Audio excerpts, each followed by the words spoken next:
परमेश्वर के नाम की महिमा हो। पिता परमेश्वर का हम धन्यवाद करते हैं इस समय के लिए कि उसने अपने अनुग्रह, अपनी योजना के अनुसार परमेश्वर ने जो वक्त हमें दिया है उसके लिए पिता परमेश्वर का हम धन्यवाद करते हैं। आइए वचन में जाने से पहले सरस्वती मान परमेश्वर के पिता के नाम की महिमा करते हुए हम प्रार्थना करने जा रहे हैं। प्रार्थना करेंगे और भाई हरीश प्रार्थना में मदद करें। स्वर्गीय महान यहोवा परमेश्वर, प्रभु जी हम धन्यवाद करते हैं पिता, इस बड़े अनुग्रह के लिए पिता परमेश्वर, बड़े मौके के लिए पिता परमेश्वर। प्रभु जी जब आपके प्रभु जी मानवता के 8वें भाग में हम जब प्रवेश करते हैं पिता परमेश्वर, हम प्रभु जी अपने आप को नम्र और दीन करते हुए आपके चरणों में आते हैं पिता। प्रभु आज का वचन सुनने के लिए पिता परमेश्वर, प्रभु जी हम सभी को तैयार कर पिता परमेश्वर। जितने लोग प्रभु जी आज इस प्रभु जी फेसबुक के द्वारा जुड़ने वाले पिता परमेश्वर, प्रभु जी कई लोगों तक आज का वचन पहुंचने पाए पिता परमेश्वर। और लोग प्रभु जी जो मसीह का आगमन बहुत नजदीक है पिता परमेश्वर, मसीह जो प्रभु गुप्त आगमन के लिए प्रभु जी अपने लोगों इस वचन को सुनकर प्रभु जी तैयार कर पिता परमेश्वर। प्रभु जी आज का वचन बोलने के लिए पिता परमेश्वर अपने दास और दासी को प्रभु जी कृपा और अनुग्रह दीजिए पिता परमेश्वर। पवित्र आत्मा का अद्भुत अभिषेक होने के लिए पिता परमेश्वर हम प्रार्थना करते पिता परमेश्वर। प्रभु जी फेसबुक में जो प्रभु जी हम प्रभु जी प्रार्थना प्रभु जी जब प्रचार होता पिता परमेश्वर, कोई भी कनेक्टिविटी का प्रॉब्लम नहीं होने के लिए हम प्रार्थना करते पिता परमेश्वर। हर एक अंधकार ताकतों को, शैतान के प्रभु जी हर एक बंधनों को यीशु के नाम से हम बांधते हैं हालेलुया मेरे परमेश्वर। आज का वचन प्रभु सुनने के लिए प्रभु जी हर एक भाई बहनों को प्रभु जी जो सुनने वाले प्रभु जी अनुग्रह कृपा करे पिता परमेश्वर। हमारी समझ से खोल दीजिए पिता परमेश्वर। यहोवा की आत्मा प्रभु जी हर एक सुनने वाले के ऊपर ठहरने पाए पिता परमेश्वर।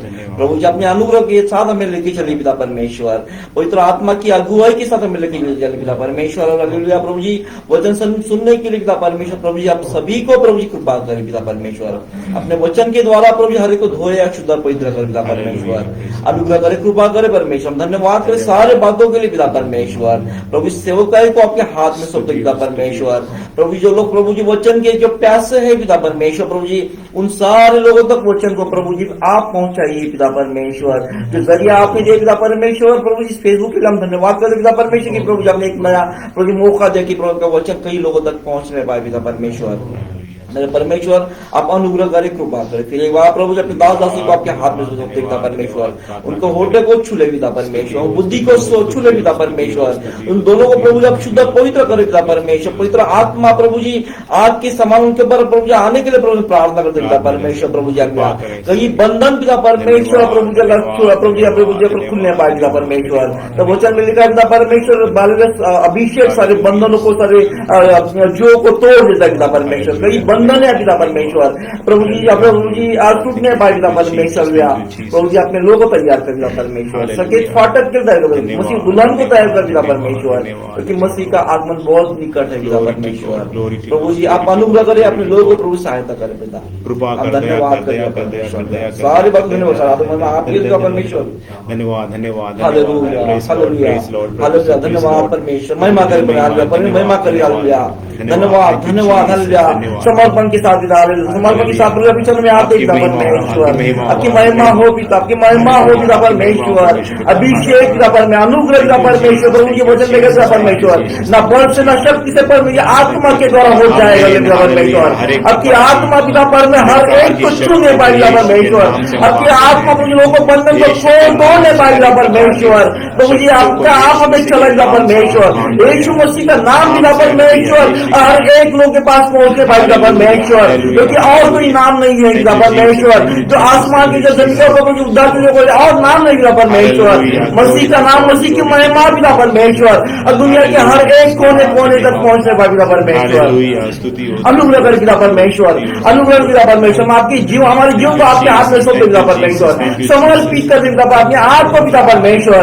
तो इस मीटिंग में आपकी इच्छा पूरी होने पाए पिता परमेश्वर, आपके नाम की महिमा होने पाए पिता परमेश्वर। तो अनुग्रह कर पिता परमेश्वर। लोग चले पिता परमेश्वर, कोई अनुग्रह कर पिता परमेश्वर। अनुग्रह चाहती पिता परमेश्वर। हम आपकी तो पुकारते पिता परमेश्वर, आपकी तो देखते पिता परमेश्वर। आज उनका प्रकाश लोगों को चमकाए पिता परमेश्वर। उनका प्रकाश लोग चमकाए पिता परमेश्वर। मसीह की महिमा प्रभु हर एक विश्वासी के द्वारा प्रभु प्रकट होने वाले परमेश्वर। इस मिट्टी के बर्तन को प्रभु असीम सामर्थ्य प्रभु जी जैसे चलाए पिता परमेश्वर। हम धन्यवाद करते पिता परमेश्वर, सारे बातों की पिता परमेश्वर। अब हमारे साथ में धन्यवाद धन्यवाद करें पिता परमेश्वर। आगे सेवकाई के लिए प्रभु दास को फिर वापस अपने हाथ में सौंपे पिता परमेश्वर। अपने लहू के बारे में रखे पिता परमेश्वर, लहू में छिपा के रखे पिता परमेश्वर, मुर्गियों के बच्चों को छिपा के रखे पिता परमेश्वर। धन्यवाद करते अपने हमारी प्रार्थना से धन्यवाद करें अगर और महिमा आप ही को देते मांगते प्रभु यीशु के नाम से सुना ग्रहण कर विधान। आमीन। आइए हम धन्यवाद करें परमेश्वर को, हमारी प्रार्थना को सुना, धन्यवाद करें। Hallelujah, praise Lord, hallelujah, hallelujah, धन्यवाद धन्यवाद धन्यवाद। Thank you Jesus. सरस्वती मां से धन्यवाद करते हैं, हालेलुया, यीशु के नाम से मांगते हैं। सरस्वती मान परमेश्वर के नाम की महिमा हम करते हैं। Praise be to the holy and matchless name of Lord Jesus अरे Christ. आज एक बार फिर प्रभु के पवित्र चरणों में मारानाथा का विषय लेकर आने के लिए प्रभु ने कृपा और अनुग्रह किया, इसके लिए पिता परमेश्वर का हम धन्यवाद करते हैं। Once again, God has given yet another opportunity to bring the word Maranatha unto you. और इस वक्त हम परमेश्वर की नाम की महिमा के लिए 8वें भाग में मारानाथा के विषय में हम आगे जा रहे हैं। Today we are entering into the 8th part of the subject Maranatha. मारानाथा पहला कुरिन्थियों 16 अध्याय उसके 22 वचन में लिखा है, यदि कोई प्रभु से प्रेम न रखे तो श्रापित हो। मारानाथा। As it is written in 1 Corinthians chapter 16 verse 22, if anyone does not love the Lord, he is to be accursed. O Lord, come. That's Maranatha. और रोमियो 13 अध्याय उसे 11 वचन में जिस प्रकार लिखा है उसे हमने समझा कि नींद से जाग उठने की घड़ी आ पहुंची है। As it is written in Romans chapter 13 verse 11 that it is the high time for us to be awakened out of our sleep. समय को पहचान कर ऐसा ही करो, इसलिए कि अब तुम्हारे लिए नींद से जाग उठने की घड़ी आ पहुंची है, क्योंकि जिस समय हमने विश्वास किया था उस समय के विचार से अब तक हमारा उद्धार निकट है। And do this knowing the time that now it is high time to awake out of sleep, for now our salvation is nearer than when we first believed. परमेश्वर के नाम की महिमा हो। Praise be to the holy name of the और Lord. हमने मारानाथा के विषय में 7 उन भागों को देखा था जो अंत के समय में होने वाली हैं। And we have also seen the 7 major events that will happen during the end days. और आज हम प्रभु यीशु मसीह के साथ स्वर्गारोहण होने के लिए बाट जो रहे हैं। And today we are adoring the Lord Jesus Christ for the rapture or the ascension. हम अपने आप को तैयार कर रहे हैं कि यीशु मसीह जब बादलों पर हमें लेने के लिए आए, अपनी कलीसिया को लेने के लिए आए, तो हम सब तैयार होकर उसके साथ उठा लिए जाएं। And we are preparing ourselves when Lord Jesus comes on the cloud, we should be prepared to be going with him. इस विषय को सीखने के लिए हमने पिछले दिनों में इफिसियों 1 अध्याय उसका 10 वचन को देखा था। In order to learn the word, we have meditated upon Ephesians chapter 1 verse 10. कि समयों के पूरे होने का ऐसा प्रबंध हो कि जो कुछ स्वर्ग में है और जो कुछ पृथ्वी पर है सब कुछ वह मसीह में एकत्र करे। That in the dispensation of the fullness of the times, he might gather together in one all things in Christ, both which are in heaven and which are on earth in him. समयों के पूरे होने का ऐसा प्रबंध वहाँ लिखा हुआ है। As it is written that in the dispensation of the fullness of the times. एक परमेश्वर ने हमारे लिए प्रबंध किया है कि अंत के समय में कि वो हमें निर्देश दे, हमें दिशा दिखाए कि अंत के समय में किस प्रकार की घटनाएं होने वाली हैं। It is a dispensation of the fullness of the times, and because of this, the God has prepared for us to be prepared for the end times. याकूब 5:8 कहता है, In James chapter 5 verse 8 says, तुम भी धीरज धरो और अपने हृदय को दृढ़ करो, क्योंकि प्रभु का आगमन निकट है। Be ye also patient, establish your hearts, for the coming of the Lord draweth nigh. और यीशु मसीह का आगमन बहुत ही निकट है। And the coming of the Lord Jesus Christ is very near. और इसके वजह से विषय में हम लोगों ने 3 खास बातों को देखा था कि यीशु मसीह का आगमन के बाद में, स्वर्गारोहण के बाद में मसीही विरोधी का आगमन होगा। We have learned three major attributes here, that after the ascension of the church, when the Lord Jesus Christ comes on the cloud, then there will be 3 major things that will happen. ये हमारे लिए एक बहुत ही समझने का विषय है कि कब यीशु मसीह आएगा। It is very important for us to know when Lord Jesus Christ will come. हमने यीशु मसीह के आगमन से के बाद में मसीही विरोधी के आगमन के बारे में 3 खास बातों को समझने की कोशिश की थी। We have understood about also the coming of the Antichrist, and 3 things that we have learned there. वचन के अनुसार 3 खास संकेत वचन में दिए गए हैं। There are signs of the coming of Antichrist. पहला है भविष्यवाणियों में संकेत, First is prophetical sign, दूसरा है राजनीतिक संकेत political sign, और कलीसियाई संकेत। and ecclesiastical sign. पिछले के भाग में हम लोगों ने बहुत सारे भविष्यवाणियों के संकेतों को देखा था। Last week we have meditated upon lot of prophetical words through the coming of लेकिन Antichrist. आज हम राजनीतिक संकेत को भी देखेंगे But today we are also going to learn about political signs, और कलीसियाई संकेत को भी देखेंगे। and also we will learn about ये ecclesiastical सारे signs. संकेत हमें दर्शाते हैं कि यीशु मसीह बहुत जल्द बादलों पर आने वाला है। All these signs are here for us today, that we will be prepared for the coming of the Lord Jesus और जब Christ. यीशु मसीह बादलों पर आने वाला है तो हम और आप हम सब मिलकर इस विषय को अध्ययन कर रहे हैं कि वो मारानाथा विषय है। And today, this is why God is helping us to meditate upon the subject Maranatha. मारानाथा विषय हमें इसलिए सीखना है मेरे जीजो, ताकि आप और मैं हम ना केवल मारानाथा बोलने वाले होने पाए, लेकिन मारानाथा के अनुसार तैयार होने वाले होने पाए, ताकि उसके आगमन में उसके साथ उठा लिए जाएं। We should not only utter the word Maranatha, but we must also prepare ourselves for the coming of the Lord Jesus Christ, and we will be going with Him. मसीह विरोधी के आने का दूसरा संकेत उसका राजनीतिक संकेत की ओर हम देखते हैं। Second, we will learn about the sign of coming of Antichrist through political sign. Daniel उसका दूसरा अध्याय उसका 43 वचन लिखा हुआ है। The prophetical book of Daniel, chapter 2, verse 43 says, तूने जो लोहे के कुम्हार की मिट्टी के संग मिला हुआ देखा, इसका अर्थ यह है, मैं एक बार फिर से पढ़ता हूं, तूने जो लोहे को कुम्हार की मिट्टी के संग मिला हुआ देखा, इसका अर्थ यह है कि उस राज्य के लोग एक दूसरे मनुष्यों से मिले जुले तो रहेंगे, परंतु जैसे लोहा मिट्टी के साथ मेल नहीं खाता, वैसे वे एक बने न रहेंगे।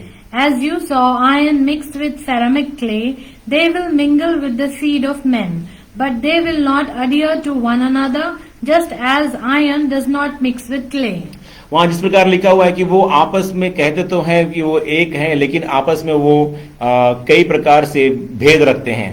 Here as it is written that they are mingled with one another, however, they are not adhering to one another. वहां लोहा और मिट्टी का आपस में मेल को दिखाता है, लेकिन असलियत में मिट्टी और लोहा आपस में मिला हुआ नहीं है। As it is mentioned here that iron is mixed with ceramic clay, but actually iron is not mixed with clay. इस बात को हमें समझने के लिए नबूकदनेस्सर के उस जो स्वप्न को हमने देखना पड़ेगा, जो 4 साम्राज्यों की छवि के विषय में बताता है। In order to understand this, we are going to talk about the 4 territories or the power by the dream or the vision of Nebuchadnezzar. जो अलग अलग समयों में पीरियड्स में उसको बताया जाता है। And it is in different eras that we can learn about these. Daniel 2 का 44 से लेकर 46 तक इस प्रकार लिखा है। Daniel chapter 2 verses 44 through 46 it says, और उन राजाओं के दिनों में स्वर्ग का परमेश्वर एक ऐसा राज्य उदय करेगा जो अनंत काल तक न टूटेगा और न किसी दूसरी जाति के हाथ में किया जाएगा, वरन वह उन सब राज्यों को चकनाचूर करेगा और उनका अंत कर डालेगा, और वह सदा स्थिर रहेगा। जैसा तूने देखा कि एक पत्थर किसी के हाथ के बिना खोदे पहाड़ में से उखड़ा और उसने लोहे, पीतल, मिट्टी, चांदी और सोने को चकनाचूर किया, इसी रीति महान परमेश्वर ने राजा को जताया है कि उसके बाद क्या क्या होने वाला है। ना स्वप्न में ना उसके फल में कुछ संदेह है। इतना सुनकर नबूकदनेस्सर राजा ने मुंह के बल गिरकर दानियल को दंडवत किया और आज्ञा दी कि उसको भेंट चढ़ाओ और उसके सामने सुगंध वस्तु जलाओ। And in the days of these kings, that the God of heaven will set up a kingdom which shall never be destroyed, and the kingdom shall not be left to other people. It shall break in pieces and consume all these kingdoms, and it shall stand forever. Inasmuch as you saw that the stone was cut out of the mountain without hands, and that it broke in pieces the iron, the bronze, the clay, the silver, and the gold, the great God has made known to the king that what will come to pass after this. The dream is certain, and its interpretation is true, sure. Then King Nebuchadnezzar fell on his face, prostrate before Daniel, and commanded that they should present an offering and incense to him. यहाँ पे जो मूर्त दिखाई जा रही है, जो नबूकदनेस्सर ने स्वप्न में देखा, उसकी मूर्त का यहाँ पर 5 हिस्सा दिखाई दे रहा है। Here Nebuchadnezzar has, in his dream, he has seen an idol, and the idol has 5 portions in him. उसका पहला हिस्सा है जो उसका सर है, जो चौके सोने का है। The first part is the head, which is of gold. और वो बेबीलोनियन साम्राज्य को दिखाता है। And it talks about the great Babylonian. और दूसरा है जो छाती और भुजाओं को दिखा जो है वो चांदी का सा बनाया हुआ है, जो फारस का राज्य दिखाया जाता है। मतलब मादी और फारसी राज्य को दिखाया जाता है। The second part is the breast and the arms of silver, which talks about the kingdom of the Persian Empire, Medo-Persian Empire. और तीसरा है पेट और उसके जांग जो पीतल से बनाया हुआ है, वो यूनानी साम्राज्य को दिखाता है। And the third is made of the belly, and the thighs are made of the brass, which is talking about the Greco-Macedonian kingdom, the leopard. यूनानी साम्राज्य को भी दिखाता है ये। And it also talks about the Greek Empire. और जो चौथा है उसके टांगे जो लोहे की है, जो रोमी साम्राज्य को दिखाता है। And fourth is the legs of iron, and it talks about the great Roman Empire. और आखिरी में दिखाया जा रहा है उसका पांव जो लोहे और मिट्टी का मिला हुआ दिखा रहा है, और वो लोकतंत्र का समाज को प्रकट कर रहा है जो आज का समाज है। And the last portion is the feet and the toes, which is a part of iron and the part of clay. And this is talking about the democratic kingdom of today. ये नबूकदनेस्सर का जो पूरा शरीर का जो structure दिखाई दे रहा है, सर से लेकर पैर तक, बेबीलोन से लेकर डेमोक्रेटिक यानी लोकतंत्र तक जो दिखाया जा रहा है, इसका एक एक समय, एक एक युग को बता रहा है वहां पे। From the head to toe, we see that 5 types of different eras here through the vision of Nebuchadnezzar. लेकिन आखिरी में दिखा रहा है, जिस प्रकार हमने पिछले स्लाइड में देखा, उसमें बताता है आखिरी में एक पत्थर आकर के उस मूर्ति के पैर के ऊपर लगता है, जो लगने के कारण पूरा का पूरा जो उसका जो स्ट्रक्चर है या जो उसका जो बनावट है, पूरी की पूरी गिर के धराशायी हो जाता है। And as we saw in the slide, that in the last portion we see a stone that comes, the rock that comes and hits the idol, and because of which the entire structure falls. और इस पत्थर का मतलब है मसीह का साम्राज्य, the kingdom of Jesus Christ, यीशु मसीह के 1000 साल का युग। The stone or the rock indicates here the kingdom of Christ. Babylon साम्राज्य को साम्राज्य दिया गया, लेकिन वो संभाल नहीं पाया। The kingdम was given to Babylonians, but they could not withhold. इस संसार का जो बाद में, उसके बाद में इस संसार की जो राज्य है वो मादी और फारसी लोगों को दिया गया, लेकिन वो भी उसे संभाल नहीं पाए। The kingdom of this world was given to Medo-Persian, but they could not hold. और तीसरा है, फिर परमेश्वर ने यूनानी साम्राज्य को इस संसार का अधिकार सौंपा, लेकिन वो भी उसे संभाल नहीं पाए। Next, God has bestowed the reign of the world in the hand of Greece, but they did not able to run. और फिर आखिरी में रोमी साम्राज्य को दिया गया, जिसके जो संसार में सबसे ज्यादा उसको फैलाने की कोशिश की है, लेकिन वो भी इस पे सफल ना हो पाए। After that, the kingdom was given to the Roman Empire, who are renowned in this world, but they also could not run the world in the manner of Lord. जो यूनानी था वो अलेक्जेंडर द ग्रेट, जिसने कोशिश किया राज्य संभालने के लिए या उसने इस दुनिया में राज्य करने के लिए, लेकिन वो भी नहीं कर पाया। The Alexander the Great, who was a Greek, also could not run the world.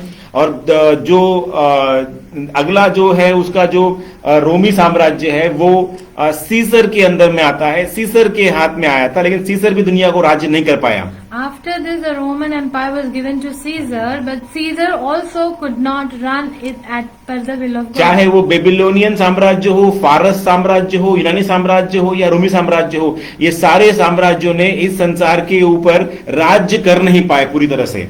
So we see that whether it was a Babylonian or Medo-Persian or Greek or Roman or the Greek Empire, nobody could hold the kingdom of God, which was a kingdom of the world, which was given to them. और अंत में जो आज लोग जो है लोकतंत्र के द्वारा ये संसार जो है, जो मतदान के द्वारा, लोकतंत्र के द्वारा जो दुनिया चलाना चाहते हैं सब लोग मिल करके, ये भी एक दिन जो है धराशाही हो जाएगा। And today we see that the empire of democratic world, this democratic way of voting and making a king or the rulers in the countries will also demolish one day. क्योंकि ये भी राज्य जो है मिट्टी और लोहे का बनाया हुआ है, इस प्रकार लिखा हुआ है। Because even this kingdom or empire is also made of an iron and clay. लोहा दिखाता है डिक्टेटरशिप और मिट्टी दिखाता है डेमोक्रेटिक।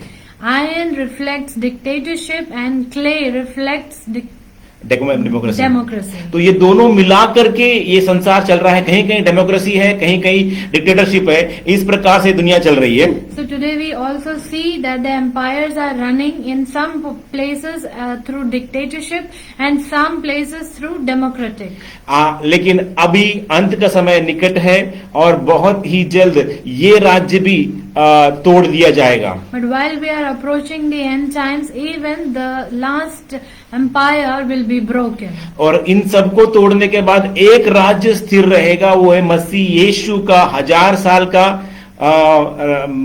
जो राज्य है वो इस संसार में कायम होगा, वो यीशु मसीह स्वयं इसे स्थापित करेगा। Once all these empires are fallen, then the kingdom of Christ will be reigning for 1000 years on earth. परमेश्वर के नाम की महिमा हो। Praise be to the holy name of the Lord. दूसरा थिस्सलुनीकियों 2 अध्याय उसका 7 से लेकर 9 तक जब हम पढ़ते हैं इस बात को देख सकते हैं। We can read this in 2 Thessalonians chapter 2 verses 7 through 9. क्योंकि अधर्म का भेद अब भी कार्य करता जाता है, पर अभी एक रोकने वाला है, और जब तक वह दूर ना हो जाए वह रोके रहेगा, तब वह अधर्मी प्रकट होगा, जिसे प्रभु यीशु मसीह अपने मुंह की फूंक से मार डालेगा और अपने आगमन के तेज से भस्म करेगा।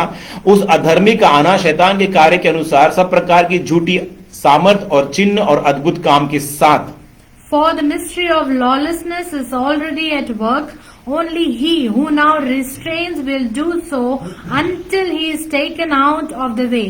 And then the lawless one will be revealed, whom the Lord will consume with the breath of his mouth and destroy with the brightness of his coming. The coming of the lawless one is according to the working of Satan, with all power, sign and lying wonders. प्रभु यीशु मसीह के कलवरी क्रूस पे मारे जाने के बाद से लेकर अब जब यीशु मसीह का आगमन होने वाला है, ये अनुग्रह का युग माना जाता है। From the time of crucifixion of Lord Jesus Christ on the cross until today, until the coming of the Lord Jesus Christ on the clouds, it is a period of grace. हर किसी को मन फिराने का एक मौका परमेश्वर ने इस युग में दिया है, ताकि लोग मन फिराकर प्रभु यीशु मसीह के साथ जुड़ जाएं और उसकी आगमन में उसके साथ उठा लिए जाएं। And everyone today has an opportunity to repent from their deeds and from their sin, so that we can be gathered together for the coming of the Lord Jesus Christ. इसीलिए वहां लिखा है कि अब अधर्म का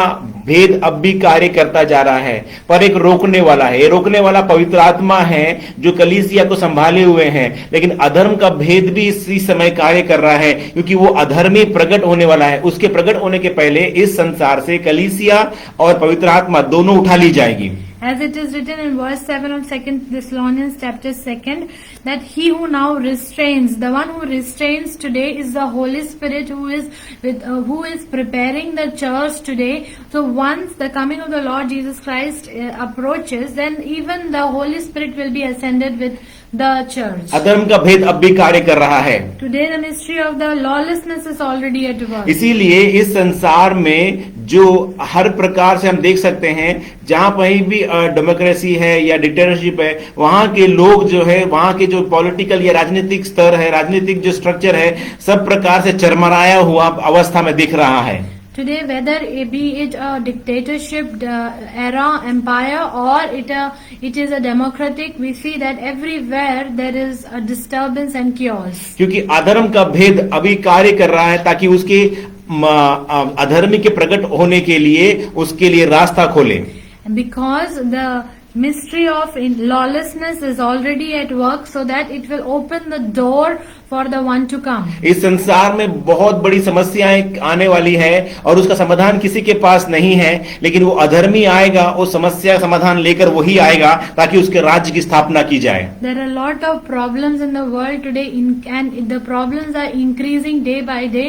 This will be resolved by the ungodly who is going to come. अधर्म का भेद वो आत्मा है जो मसीही विरोधी आने वाला है, उसके आने के पहले जो आत्मा अभी भी कार्य कर रहा है, वो आत्मा उसके आने से पहले सब कुछ सेटिंग या सब कुछ चीजों को सही तरीके से वो तैयार कर रहा है। The spirit of the mystery of lawlessness is already working today, so that when the ungodly comes, the entire world is prepared for it. लेकिन पवित्र आत्मा ने अभी उसको रोके रखा हुआ है, जो वो कलीसिया को तैयार कर रहा है। But the Holy Spirit is restraining it today, so that the Holy Spirit is helping the church to be prepared for the coming of the Lord Jesus Christ. लेकिन जब भी तुरही फूकी जाएगी, पवित्र आत्मा और कलीसिया दोनों बादल उठा लिए जाएंगे और उसके बाद अधर्मी का आना होगा। But when the last trumpet is blown, then the Holy Spirit and the church will be ascended, and after that the ungodly will come. इसका जो निशान है, बाइबल के अंदर कई तरह बताया गया है कि ये राजनीतिक स्तरों से जो लोग कार्य कर रहे हैं, वो सभी लोग जो है इस इकोनॉमिक रिसेशन यानी आर्थिक मंदी को संभालने में असमर्थ है। कई समय से हम इस बात को देख रहे हैं कि कई देश राजनीतिक आपस में मिलकर बहुत कोशिश कर रहे हैं कि ये किसी न किसी तरह से इकोनॉमिक रिसेशन को ठीक कर लें। The political impact, we can see it today in various nations, and we see that the economic recession is increasing day by day, and no one has a solution. किसी के पास भी उसका समाधान नहीं है। No one has solution for this. ये सपन्निया 1:18 में जिस प्रकार कहता है, As it is written in Zephaniah chapter 1 verse 18, यहोवा के रोष के दिन में ना तो चांदी से उनका बचाव होगा और ना सोने से, क्योंकि उसके जलन की आग से सारी पृथ्वी भस्म हो जाएगी। वहां पृथ्वी के सारे रहने वालों को घबराकर उनका अंत कर डालेगा। neither their silver nor their gold shall be able to deliver them in the day of the Lord's wrath. But the whole land shall be devoured by the fire of his jealousy, for he will make speedy redemption of all those who dwell in the land. जिस प्रकार इस संसार में जो आर्थिक मंदी की ओर तेजी से ये 2010 के बाद से एक बहुत बड़ी मंदी इस दुनिया में आई है, जिसे संभालने के लिए, जिसे एडजस्ट करने के लिए पूरे वर्ल्ड के कंट्रीज लोग ताकत लगाकर कोशिश कर रहे हैं, लेकिन ये लगातार गिरती और गिरती और गिरती जा रही है। Since 2010, the economic recession is impacting the entire world, and many rulers, nations are trying to rectify and try to overcome, but it is decreasing day by day. आने वाले दिनों में इस प्रकार होगा कि लोगों के पास जितना भी धन होगा, वो कोई जो करेंसी होगी, जो कोई उपयोग की करेंसी नहीं होगी, क्योंकि उस देश की करेंसी इतनी गिर जाएगी कि वहां के देश के लोगों को समझ में नहीं आएगा कि किस प्रकार से इसका इस्तेमाल किया जाए। इसीलिए वो सारे नोट और जो पैसे हैं रास्ते और सड़क में फेंक दिए जाएंगे। The currency will fall, and there will be no use of the currency in the days coming because of the economic recession and the impact of it, and people will even start to throw money on the roads. हम ये देख सकते हैं Venezuela के street में कि वहां के लोगों ने जब इकोनॉमिक कंडीशन इतनी आर्थिक स्थिरता गिर गई, तो वहां के लोगों ने जो करेंसी है नोट निकालकर बाहर रास्ते पे फेंक दिया। We've already seen this situation in Venezuela when the economic recession had hit. They were not able to hold their money and they threw it on the street. यह एजेकिएल 7 का 19 में इस प्रकार लिखा है, As it is written in the prophetical book of Ezekiel, chapter 7, verse 19. वे अपनी चांदी सड़क में फेंकेंगे और उनका सोना अशुद्ध वस्तु ठहरेगा। यहोवा की जलन के दिन उनका सोना चांदी उनको बचा ना सकेगी, ना उससे उनका जी संतुष्ट होगा, ना उनके पेट भरेंगे, क्योंकि वह उनके अधर्म के ठोकर का कारण हुआ है। They will throw their silver into the streets, and their gold will be like refuse.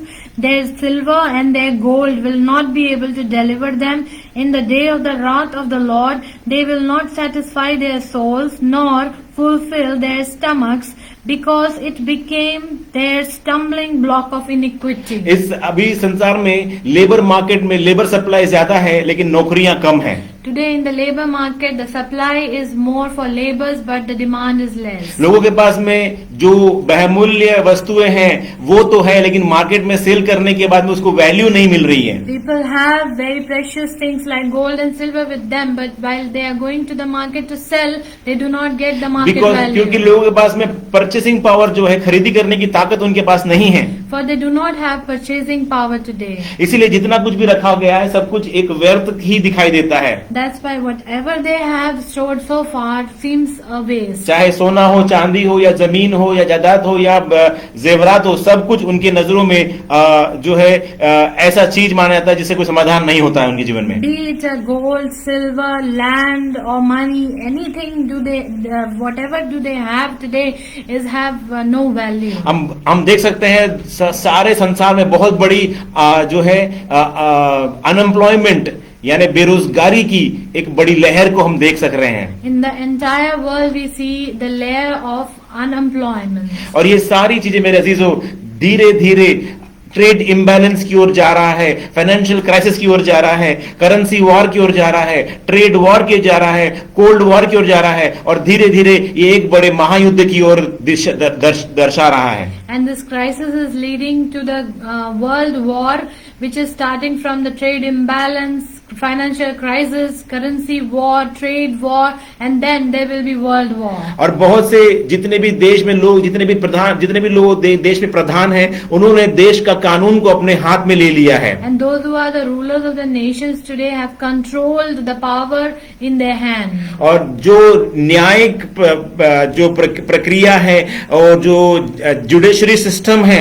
उन्होंने अपने हाथ में कंट्रोल करके रखा हुआ है। And the judiciary system is being controlled by the political nations. और इसी प्रकार से देश में बड़ा कोलाहल चल रहा है। And that's why there is chaos in nations. इसी प्रकार से बाइबल में बताता है कि ये बहुत ही बड़ी महामारी जो हमारे आर्थिक महामारी जो शुरू हुई है, आर्थिक मंदी शुरू हुई है, ये बड़ी क्राइसिस की ओर ले जाएगा और ये बहुत बड़ा समस्या और परेशानी का कारण संसार के लोगों के लिए होने वाला है। That's why we also read in the Word of God that this economical crisis or the financial crisis is leading to the world war. क्योंकि जब हम मत्ती में आते हैं 24वां अध्याय में, यीशु मसीह वहां कहते हैं, Because it's written in the Gospel of Matthew chapter 24, Jesus Christ says, 3 और 4 हम पढ़ेंगे।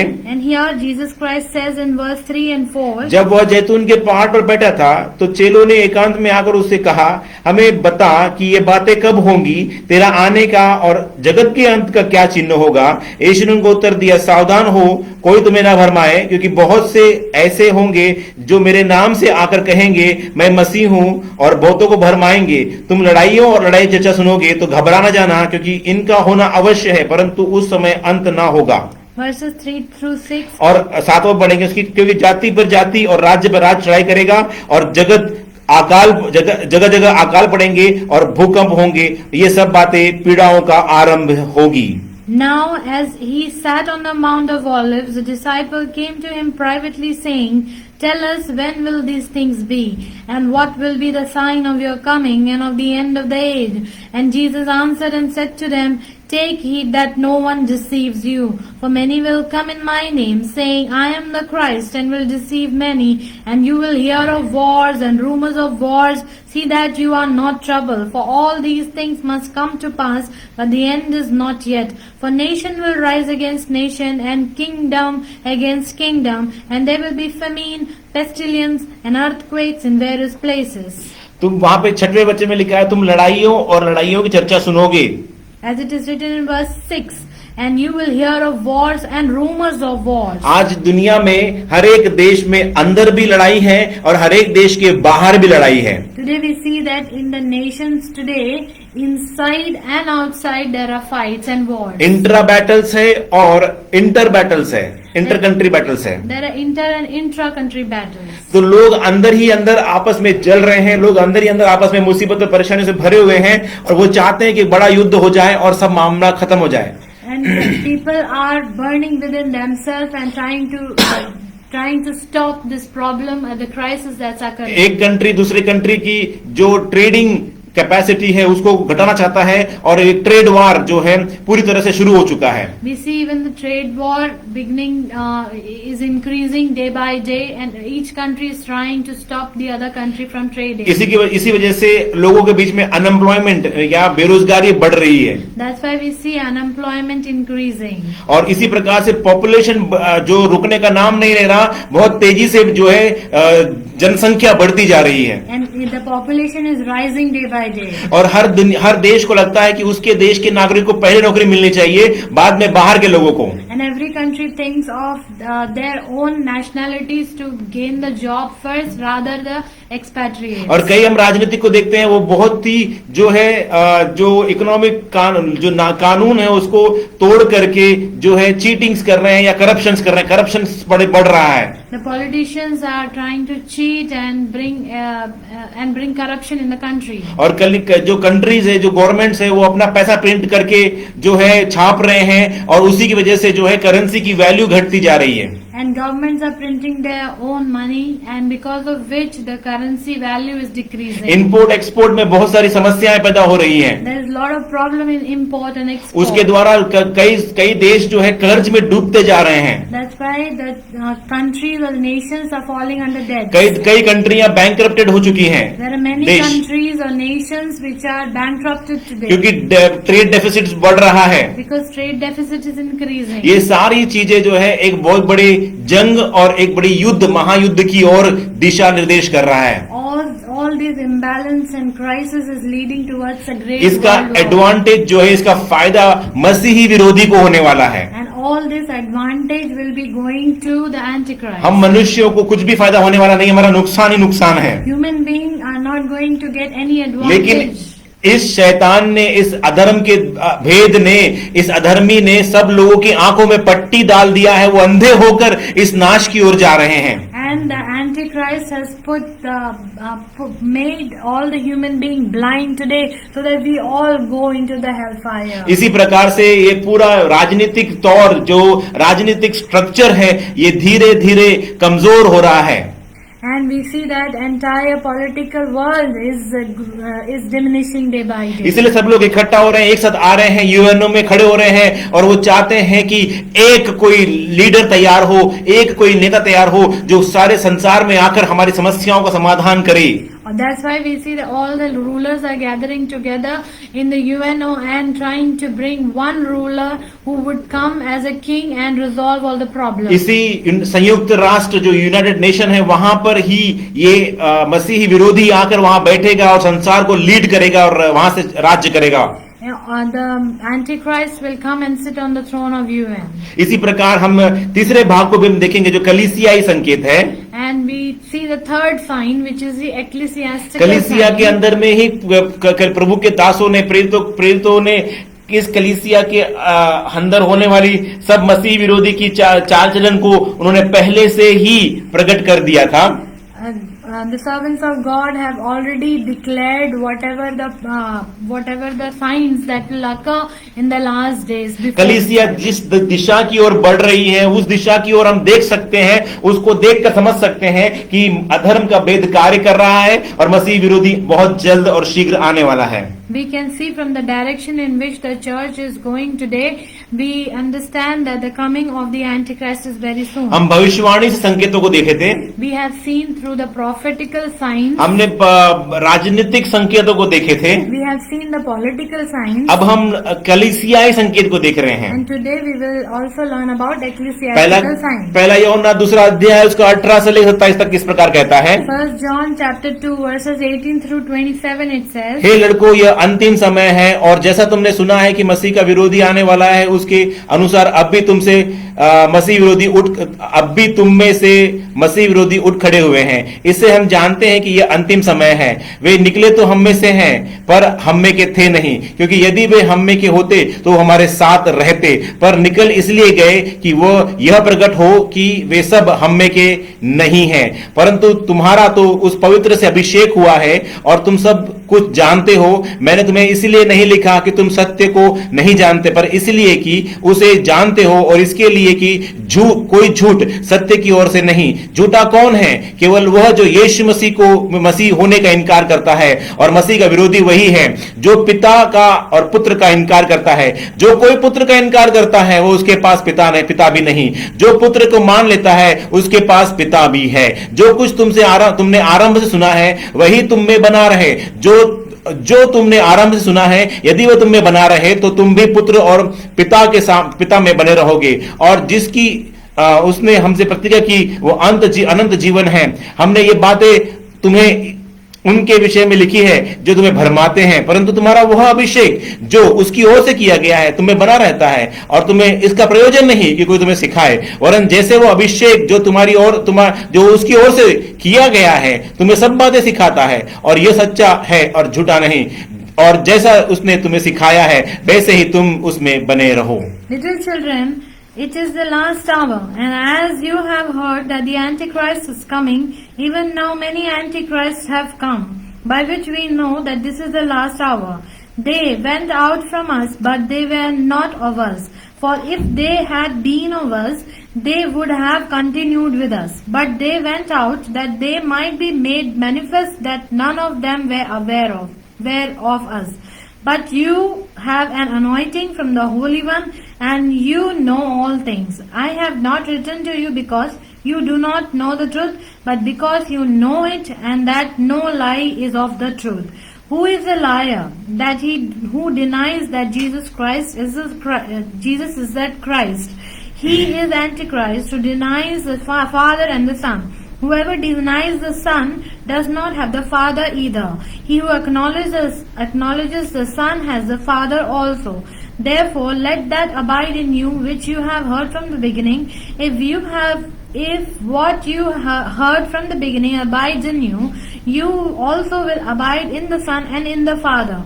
And this is the promise, that He has promised us eternal life. These things I have written to you concerning things those who try to deceive you. But the anointing which you have received from Him abides in you, and you do not need that anyone teach you. But as the same anointing teaches you concerning all things, and is true, and is not a lie, and just as it has taught you, you will abide in Him. परमेश्वर के नाम की महिमा हो। Praise be to the holy name of the Lord. यहाँ यूहन्ना बहुत ही साफ रीति से बताता है कि अंत के दिनों में मसीह विरोधी कलीसिया में झूठी शिक्षा के द्वारा लोगों को विरोध में खड़ा करेगा। Here John is clearly describing the deceptions in the last hour by the Antichrist. और वो कलीसिया से निकलकर बाहर जाकर एकता में एक होकर के एक विरोधी सभा को तैयार करेंगे। And there will be a rebel nature found in the church who will group together and go out of the church. हम वर्ल्ड काउंसिल ऑफ चर्चेस के बारे में हम देख सकते हैं। We can see about the World Council of Churches. 1948 में America में 147 डिनोमिनेशन के साथ में 47 कंट्रियां एक साथ आकर के वर्ल्ड काउंसिल ऑफ चर्चेस को बनाया है। In 1948, we see that the World Council by Christian Interchurches, they had founded this program. 1948 में जो बनाया गया वो आज भी कायम है, आज भी है वहाँ पे। From then on, the World Council of Churches exists even today. ये लोग क्या करते हैं? What do they do? ये आपस में मिलते हैं। They meet together. और सारे जो पंथ है, मसीही पंथ है, मसीही डिनोमिनेशन है, सबको एक साथ में लेकर चलते हैं। And they gather together all denominations from various countries together. बहुत सी ऐसी बातें हैं इनके अंदर में जो अभी मैं आपको इस प्लेटफॉर्म पे शेयर नहीं कर सकता, लेकिन एक बात मैं आपसे कहना चाहता हूं, वो ये कहते हैं कि यीशु मसीह ही उद्धार का मार्ग है, ऐसा जरूरी नहीं है। And these denominations gathered together and have formed this council. For this council, we cannot detail it here on the slides, but we want to say that they are only talking about one thing, that it is not necessary that Christ is the only way to salvation. Christ is not the only way of salvation, इस प्रकार उन्होंने declare किया है। And they are declaring that Christ is not only the way of salvation. इसी प्रकार मसीही कलीसिया अपना विश्वास को खो रही है, और ये अंत के समय की निशानी और चिन्ह है। That's why this is the sign of the end of the world today, because the Christian churches are losing their faith. इसीलिए बहुत जरूरी है आपको और हमें अलगाव में रहना। That's why it is very important for each one of us to be separated. हम इनके साथ में सहभागिता नहीं कर सकते। We cannot live with them. इस प्रकार से in world Christian council churches के साथ में अगर हम लोग सहभागिता करते हैं तो हम प्रभु यीशु मसीह की अलगाव में रहने वाली कलीसिया नहीं पाया जा सकते। If we mingle today with the World Council of Churches today, then we are not having a partaking attributes with Lord Jesus Christ. कलीसिया एक तेजस्वी कलीसिया है, Christ, the church is a glorious church. ना कोई कलंक है, ना झुरी है, ना कोई दाग है उसके अंदर में। There is no blame or spot on the church वो of God. पवित्र कलीसिया है। It's a holy church. इफिसियों 5 का 26-27 इस बात की गवाही देता है। The book of Ephesians chapter 5 verses 26 and 27 testifies कि उसको वचन के द्वारा जल के स्नान से शुद्ध करके पवित्र बनाए और उसे ऐसी एक तेजस्वी कलीसिया बनाकर उसके सामने खड़ी करे जिससे ना कलंक, ना झुरी, ना कोई ऐसी वस्तु हो, वरन पवित्र और निर्दोष हो।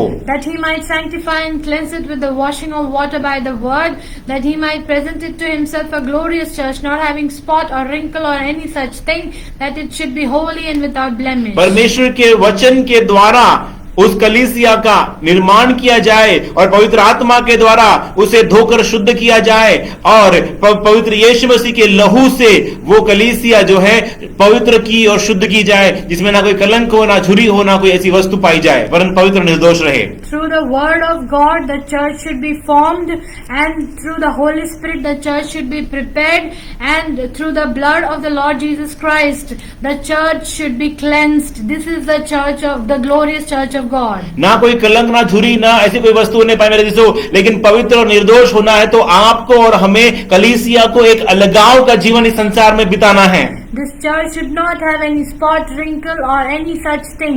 In order to live a holy or glorious church, we have to be separated from the world. तेजस्वी कलीसिया जो परमेश्वर के राज्य में प्रवेश करने वाली है, उसके बारे में हमने पिछले क्लासेस में देखा था कि वो एक नए सिरे से जन्म पाया हुआ कलीसिया, पानी का बपतिस्मा लिया और पवित्र आत्मा का अभिषेक पाया हुआ विश्वासी होना चाहिए। The glorious church which is to be entered in the kingdom of God must be born again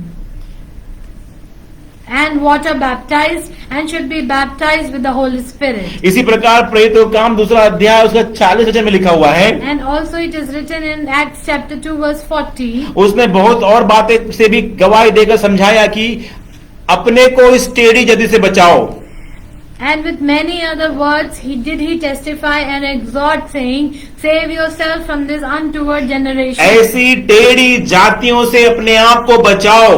Save yourselves from this untoward पवित्र generation. कलीसिया अलगाव में जीना है तो टेढ़ी जाति से अपने आप को बचाए रखना है। If the holy church has to separate themselves, then they have to live a holy life and separate us from the untoward generation. वैसे लोग हमारे बीच में तो थे, लेकिन हमारे बीच से वो बाहर निकले, इसीलिए साबित किया कि वो हमारे अंदर में हमारे थे नहीं, हमारे साथ जुड़े थे नहीं, वो अलग अलग हो गए और परमेश्वर ने अलग किया। लेकिन एक बात हम जान सकते हैं मेरा अजीजों, परमेश्वर ने हमें इन टेढ़ी जाति से अलग रहने के लिए आदेश दिया है, तो सख्ती के साथ हमें इनसे बचकर रहना है। Those people were there in the midst of the church, but they went out, and this is the sign that we have to be separated from those. इब्रानियों के पत्र 13 अध्याय उसका 12, 13 और 14 वचन इस बात की खुलकर गवाही देता है।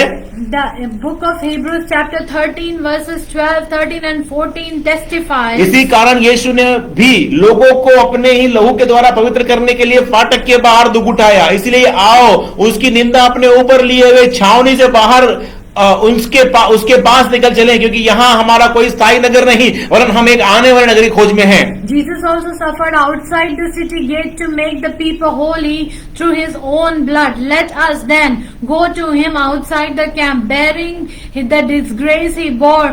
For here we do not have an enduring city, but we are looking for the city that is to come. परमेश्वर आपको और मुझे चाहता है कि ये संसार की छावनी से बाहर निकले। इसका मतलब है एक अलगाव का जीवन हम लोग धारण करें।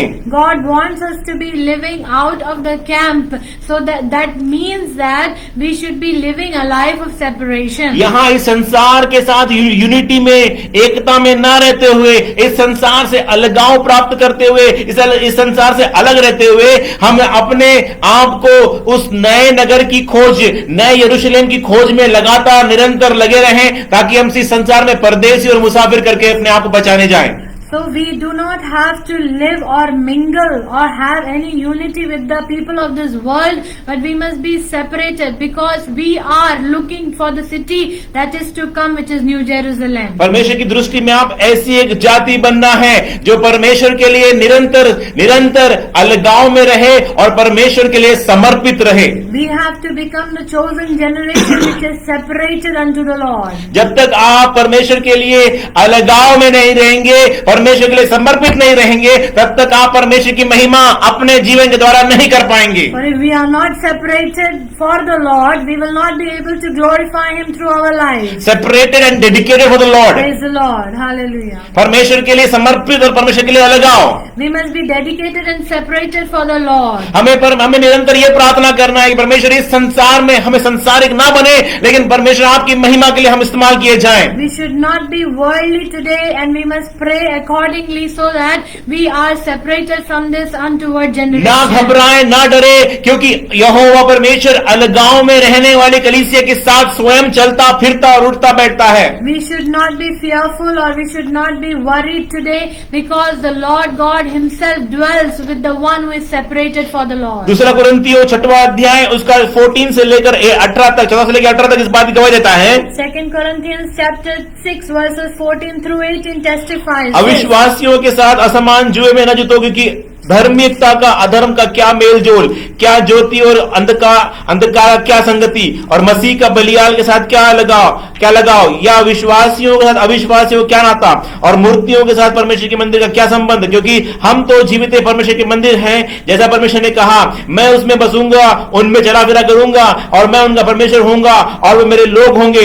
इसलिए प्रभु कहता है, उनके बीच में से निकलो और अलग हो रहो, और अशुद्ध वस्तुओं को मत छुओ, तुम्हें ग्रहण करूंगा, और मैं तुम्हारा पिता रहूंगा और तुम मेरे बेटे बेटियां होंगे। यह सर्वशक्तिमान प्रभु परमेश्वर का वचन है। Do not be unequally yoked together with unbelievers, for what fellowship has the righteous with lawlessness, and what communion has light with darkness, and what accord has Christ with Belial, or what part has a believer with an unbeliever, and what agreement has the temple of God with idols? For you are the temple of living God. As God said, I will dwell in them and walk among them. I will be their God, and they shall be my people. Therefore come out from among them and be separate, says the Lord. Do not touch what is unclean, and I will receive you. I will be a father to you, and you shall be my sons and daughters, says the Lord Almighty. उनके बीच में से निकलो और अलग रहो, और अशुद्ध वस्तुओं को मत छुओ, तब मैं ग्रहण करूंगा। उस वचन में लिखा हुआ इस प्रकार 17 में, Come out from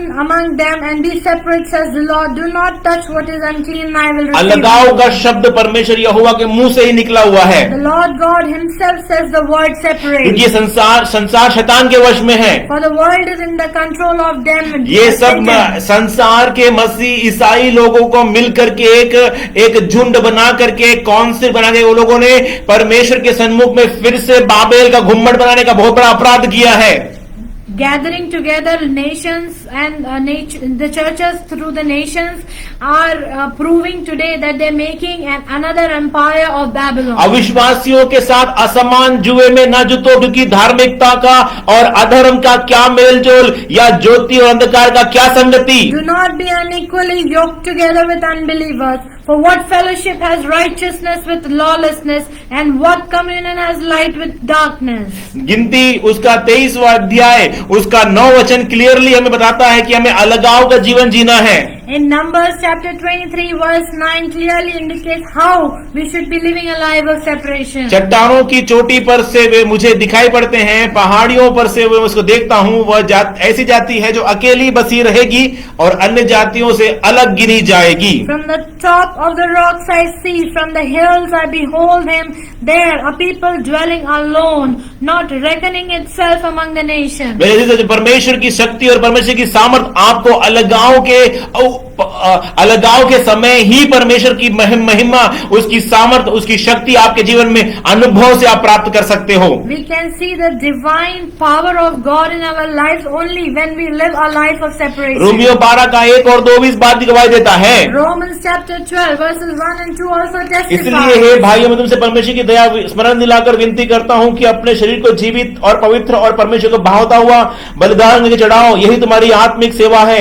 इस संसार के सदृश न बनो, तुम्हारे मन के नए हो जाने से तुम्हारा चाल बदलता जाए, जिससे तुम परमेश्वर की भली और भावती और सिद्ध इच्छा को अनुभव के साथ मालूम करते रहो। I beseech you therefore, brethren, by the mercies of God, that you present your bodies a living sacrifice, holy, acceptable to God, which is your reasonable service. And do not be conformed to the world, to this world, but be transformed by the renewing of your mind, that you may prove that what is good and acceptable and perfect will of God. जो अलगाव के साथ प्रभु में जीना चाहता है, वही परमेश्वर की शक्ति और परमेश्वर की सामर्थ को अपने जीवन में महसूस करेगा। Those who live their life with separation only can accept and acknowledge the power of God in their life. और जिसके अंदर अलगाव नहीं है, वो एक कमजोर जीवन जीता है। Those who do not have a life of separation will live a life which is weak. आज की तारीख में कमजोर, ये सारे कमजोर लोग एक आकर के शिमशोन के विरुद्ध में खड़े हो गए हैं। All these weak people, feeble people are gathered together and standing against जिस Shimshon. प्रकार शिमशोन को मारने के लिए फलस्तीन एक साथ इकट्ठा होकर के खड़े हो गए थे, लेकिन परमेश्वर की आत्मा शिमशोन के ऊपर उतरी और शिमशोन ने गधे के जबड़े से वहां पर हजारों को मारकर ढेर लगा दिया। And we see that when the feeble Palestinians gathered against Samson, Samson killed them through the jaw of a donkey. और वहां पे हजारों की मौत का ढेर, लाश का ढेर लगा दिया। And there were thousands who were died that day. क्योंकि मेरे अजीजों, उसके अंदर में उसकी शक्ति नहीं, लेकिन यहोवा का शक्ति और यहोवा का बल, यहोवा का सामर्थ उसके अंदर था। For Samson did not have the power of his own, but he had the power from the Lord आज Almighty. कलीसियाओं को यही चाहिए, जो कलीसिया मारा ना था कह करके यीशु मसीह की आगमन के लिए तैयार हो रही है, कलीसिया सिद्ध बन रही है, वो कलीसिया शिमशोन के समान अपार शक्ति लेकर दृढ़ता के साथ में बनी अनाक वंशियों को, उनको वहां से बाहर निकालकर कनान में कब्जा करना हमारा कार्य है। Today we the church has a responsibility to capture the canon today, so that we can kill those who are weak against us through the jaw of the damn donkey. कलीसियाओं का अलगाव होना बहुत जरूरी है, तभी परमेश्वर की महान शक्ति और महान सामर्थ कलीसिया के ऊपर कार्य करेगी। If the church is not separated for the Lord, the power of the Lord cannot work through them. गिनती 23 का 22 में इस प्रकार कहता है, Numbers 23:22 says, उसको मिस्र में से ईश्वर ही निकाल ले आ रहा है, वह तो बनैले सांड के समान बल रखता है। God brings them out of Egypt. He has strength like a wild ox. लेकिन मेरे अजीजों, परमेश्वर का वचन होशिया नबी 7वां अध्याय उसका 8 और 9 में भी इस प्रकार कहता है। In the prophetical book of Hosea, chapter 7, verses 8 and 9, the word of God says, एप्रेम देश देश के लोगों से मिला जुला रहता है। एप्रेमी ऐसी चपाती ठहरा जो उल्टी न की गई हो, परदेशियों ने उसका बल तोड़ डाला, परंतु वह उसे नहीं जानता। उसके सिर में कहीं कहीं पके बाल हैं, परंतु वह इसे भी नहीं जानता। Ephraim has mixed himself among the peoples. Ephraim is a cake unturned. Aliens have devoured his strength, but he does not know it.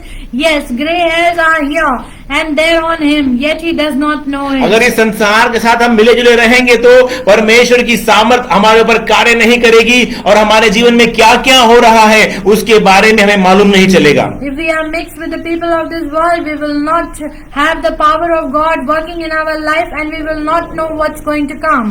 मेरे जीजो, इस प्रकार से आज की तारीख में कई कलीसियाओं को यह पता नहीं हो रहा है कि वो क्या गलत कदम उठा रहे हैं। Even today we see that many churches do not know what is the wrong step that they are taking. जो कदम उन्होंने उठाया है वो नाश की ओर जाने वाला कदम है। The step that they are taking today is taking them towards the hellfire. वो मसीह की दुल्हन से अलग हटके जा रहे हैं। And they are going against the bride of जिस Christ. प्रकार सांप ने हव्वा को बहकाया और अदन की वाटिका से आदम और हव्वा दोनों को बाहर निकाल दिया गया, उसी प्रकार शैतान आज डसते हुए हरेक कलीसिया और कलीसिया के विश्वासियों को परमेश्वर के राज्य से बाहर निकालने की कोशिश कर रहा है। As serpent deceived Eve, and because of the deceiving attributes and the nature that was found in them, Adam and Eve were out of the Garden of Eden. Similarly, today, Satan is trying to deceive us, to make us go astray from the path of the giant, and against the preparation of the bride of Christ. अब कलीसिया के एक एक विश्वासी को चाहिए कि वो भीतरी मनुष्य में दृढ़ता पकड़े, सामर्थ पकड़े, बल पाए और बाहरी मनुष्य को हराते हुए लड़कर जय प्राप्त करें और प्रभु यीशु मसीह की पवित्र दुल्हन बनकर खड़े हो जाएं। Every believer today is required to make their inner man strong and make themselves rooted in the word of God, so that we are prepared as bride of Christ. गिनती की पुस्तक में 23 में लिखा है, वो तो बनेले सांड के समान बल रखता है। As it is written in Numbers 23 verses 22, that he has strength like a wild ox. वो बनेले सांड के समान शक्ति रखता है। इसका मतलब ये परमेश्वर जिसको अलगाव में देखता है, वो अपनी भारी शक्ति और भारी सामर्थ के साथ उसे इस्तेमाल करता है। This indicates that the God who has chosen him has the more power and the strength for working. मसीही दुल्हन को, यीशु मसीह की दुल्हन को चाहिए इस संसार में लड़ते हुए, जय प्राप्त करते हुए, बिना किसी दाग के, बिना किसी झुरी के, वो लड़ते जय प्राप्त करते हुए आग के समान, जलती हुई शोला के समान आग का खंभा बनकर खड़े रहना है।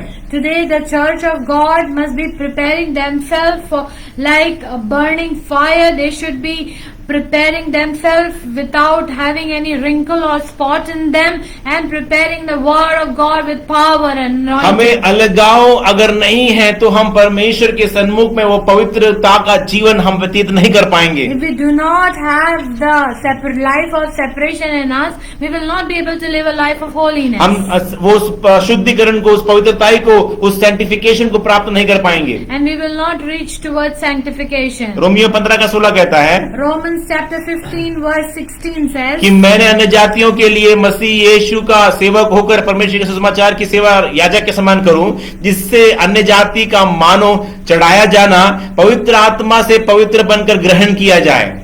that I should be the minister of Jesus Christ to the Gentiles, ministering the gospel of God, that the offering up of the Gentiles might be acceptable, being sanctified by the Holy Ghost. पवित्र आत्मा से पवित्र बनकर ग्रहण योग्य होना है। We have to be sanctified by the Holy Ghost to be acceptable by the Lord. हमें निरंतर पवित्र होना है, निरंतर हमें सैंटिफाई होना है ताकि परमेश्वर हमें ग्रहण करे।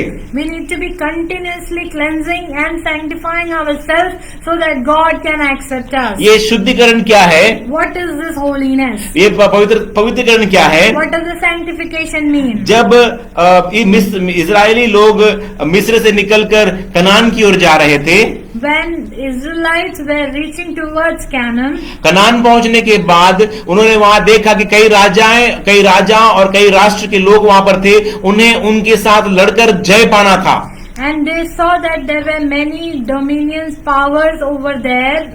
Through them, they have to fight and overcome. और ये तकरीबन 13 साल का युद्ध लड़ने के बाद इजरायलियों को वो जगह मिली। And around 13 years they were fighting this battle in order to conquer. और उसके बाद में इजरायलियों को शांति मिली। And after that only Israelites received peace. यहोशू 14:15 कहता है, Joshua chapter 14 verse 15 says, पहले हेब्रोन का नाम किरियातब था, तब अरबा अनाकियों में सबसे बड़ा पुरुष था और सब देशों की लड़ाई से शांति मिली। तब और उस देश को लड़ाई से शांति मिली। And the name of Hebron formerly was Kiryat Arba. Arba was the greatest man among the Anakim. Then the land had rest from war. उस देश को लड़ाई से शांति मिली। Then the land had rest from war. इसका अर्थ यह है कि Israeli लोग जब मिस्र से वहां आने के बाद तकरीबन 13 साल तक उन्हें इनसे लड़ना पड़ा और लड़कर जय पाने के बाद ही उन्हें कनान देश में जो है रहने का स्थान मिला। So what does this mean? That around 13 years the Israelite had to fight with the kings and the nations which was found in Canaan, the land of Canaan, to overcome and find the rest from war. इसका मतलब क्या है? What does it mean? आप और मैं जब पवित्र आत्मा का बपतिस्मा प्राप्त कर लेते हैं, उसके बाद हम कनान देश में प्रवेश करते हैं। That when we receive water baptism, we enter पवित्र आत्मा बपतिस्मा। When we receive the anointing and the baptism of the Holy Spirit, we enter Canaan. जिस प्रकार हम बपतिस्मा पवित्र आत्मा का बपतिस्मा पाते हैं, उसके बाद एक महायुद्ध हमारे अंदर चालू हो जाता है। Once we receive the baptism of Holy Spirit, there is fight within us. हम ये पवित्र आत्मा से तो भरे हुए अनुभव में आए हैं, लेकिन हमारे अंदर की लड़ाई हमारी खत्म नहीं हुई है। We are filled with the Holy Spirit, but there is a fight within us. हमें अंदर की लड़ाई को जीतना है। We have to overcome and conquer the war within us. लेकिन कई साल 30 साल 40 साल हो जाते हैं, लेकिन हमारे अंदर के जो क्रोध, ईर्ष्या और नाना प्रकार के जो अनाकवंशी है, उसको हराकर हम जय प्राप्त नहीं किए हैं। But many anakims that are found within us, like anger, jealousy, lie, nature of sin, these we are not able to overcome through our life. हमारे इसीलिए हमारे जीवन में, कई विश्वासियों के जीवन में अंदर आत्मा में शांति नहीं है। That's why many believers today do not have peace within. इसीलिए उनके अंदर में एक भयानक जो है अंदर एक सिविल वॉर चल रहा है। That's why there is civil war inside every man today. किसी के आत्मा और शरीर, आत्मा और प्राण के बीच में कई बड़ी लड़ाई चल रही है। Between the soul and the spirit, there is fight within इस men. लड़ाई को जब तक हम जीतेंगे नहीं, तब तक हम बाहर लड़ाई को जीत नहीं पाएंगे। Until we conquer this war within ourselves, we will not be able to conquer the war outside. शैतान यहीं पर भी हर एक विश्वासियों को अंदर हराने की कोशिश कर रहा है, लेकिन हम परमेश्वर की सामर्थ और शक्ति के द्वारा, जो बनेले सांड के समान जो शक्ति है, उसके द्वारा वैसे ही लड़ाई लड़ करके इस अंधकार की शक्ति जो हमारे अंदर कार्य कर रही है, उसे दबाकर उसके ऊपर जय प्राप्त करना है। Satan is trying to defeat us within our life so that we will not be able to grow like Jesus Christ. But what we need to do, we need to find the strength like the strength of a wild ox to conquer over this war and to prepare ourselves. ये लड़ाई पाप का चरित्र और भीतरी मनुष्य के बीच की लड़ाई है। This fight is a spiritual warfare between flesh and spirit. आपका और मेरा काम यह है कि हम हमारी शारीरिकता को कलवरी क्रूज पर चढ़ाकर रखें। What is our work today is to crucify our flesh on the cross of गलातियों Calvary. 5:24 कहता है, Galatians chapter 5 verse 24 5 का says, 24 कहता है, Galatians 5 verse 24 और जो says, मसीह यीशु के उन्होंने शरीर को और उसकी लालसाओं और अभिलाषाओं समेत क्रूज पर चढ़ा दिया है।